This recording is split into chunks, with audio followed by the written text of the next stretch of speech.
Bon, faut qu'on parle encore.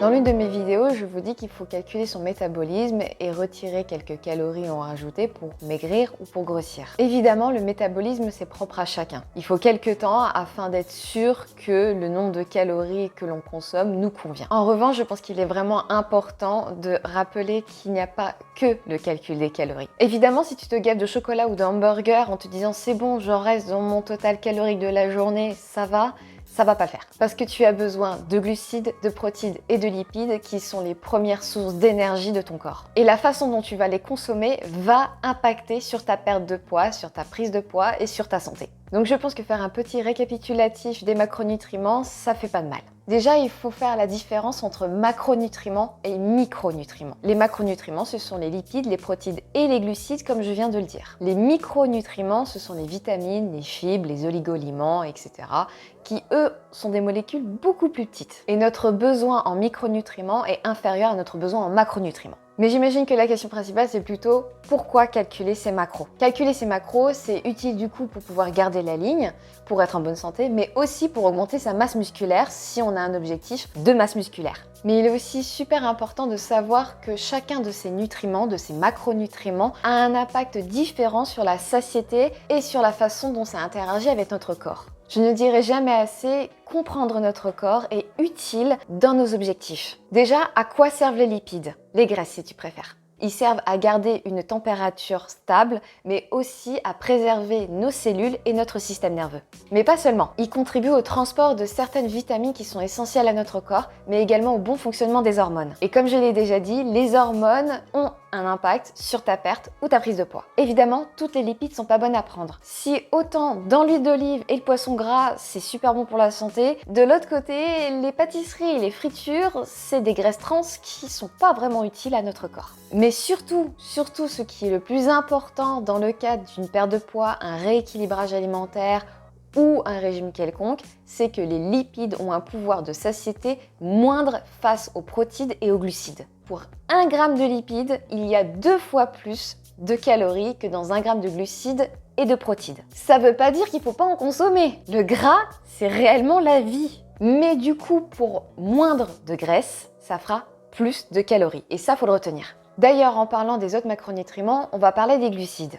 Mais attention, quand je parle de sucre, il ne faut pas confondre les sucres complexes et ceux qui ne le sont pas. Les sucres complexes rassasient plus longtemps et amènent plus de sels minéraux, de vitamines et de fibres que les sucres dits rapides. Mais en tout cas, l'apport de glucides est vital à notre vie. Et de toute façon, même si tu essayais de faire une diète qui supprimerait complètement les glucides, tu n'y arriverais pas de toute façon. Il y en a littéralement partout, même dans la laitue. Mais je l'ai appris il n'y a pas longtemps. Il y en a très peu, mais il y en a.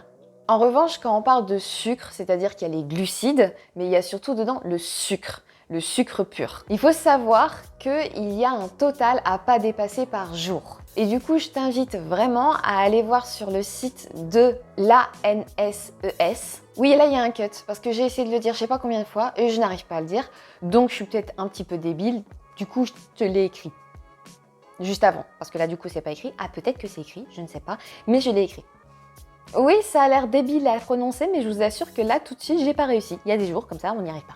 Bref, du coup, allez voir leur site, ils ont des recommandations sur les macros qui sont très importants, y compris sur les apports en sucre. Et vous allez très vite vous rendre compte que finalement, vous mangez beaucoup plus que ce qui est recommandé. Étonnant qu'il y ait de l'obésité.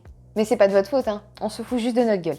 En tout cas, les glucides sont indispensables au fonctionnement du cerveau et à la synthèse des protéines. C'est pour ça qu'on recommande en général aux grands sportifs de bodybuilding et tout ça de consommer aussi beaucoup de glucides avec beaucoup de protéines. Donc du coup, un minimum de glucides est nécessaire pour garder une certaine masse musculaire. Et enfin, pour terminer, lorsque je parle de glucides, j'englobe également les prébiotiques, la probiotique et les fibres qui sont nécessaires au bon fonctionnement de notre intestin. Et enfin, les protéines, ces fameuses protéines qui sont glorifiées par tellement de personnes et surtout inclus vraiment en masse dans beaucoup de diètes. Chaque cellule de notre corps est constituée en fin de compte des acides aminés que nous apportent les protéines. Ça nous aide à garder la qualité de nos tissus. Oui, parce que nous sommes des personnes tissées. Dit comme ça, c'est mignon. Quand je parle de tissu, je parle également de muscles. Et j'imagine que tu sais déjà que plus tu as de muscles, plus tu utilises d'énergie et plus tu as un métabolisme élevé.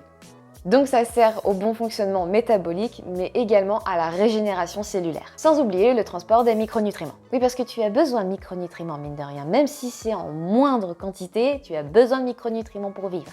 C'est comme la nourriture, sinon tu meurs. Et en général, il est conseillé de consommer 1 g de protéines par kilo de poids de corps, et plutôt 2 grammes si on veut faire évoluer et grossir notre masse musculaire. Du coup, calculer ces macros, c'est vraiment en fonction de tes objectifs. Mais juste avant de te donner les macros, je préfère souligner une chose importante. Les répartitions des macronutriments ne se valent pas en termes de nombre de calories par jour. Pas la même chose. Là où 1 g de glucides ou de protéines vaut à peu près 4 kilocalories, les lipides, elles, en valent 9. Donc vraiment, il faut faire attention à la façon dont tu répartis tous tes macronutriments dans une journée en fonction des calories que ça apporte. Pour une personne lambda, je dirais, pas avec des objectifs de fou en termes de sport et avec une vie parfaitement basique, il est recommandé d'avoir 35 à 40% en lipides, 10 à 20% en protéines et 40 à 55% en glucides. On parle toujours d'une alimentation basique, sans les exceptions de certaines diètes. En revanche, pour ceux qui veulent prendre de la masse musculaire, c'est légèrement différent. En fonction de ton activité, les macros peuvent changer, allant de 60 à 65% en glucides, 25% en protéines et de 20 à 40%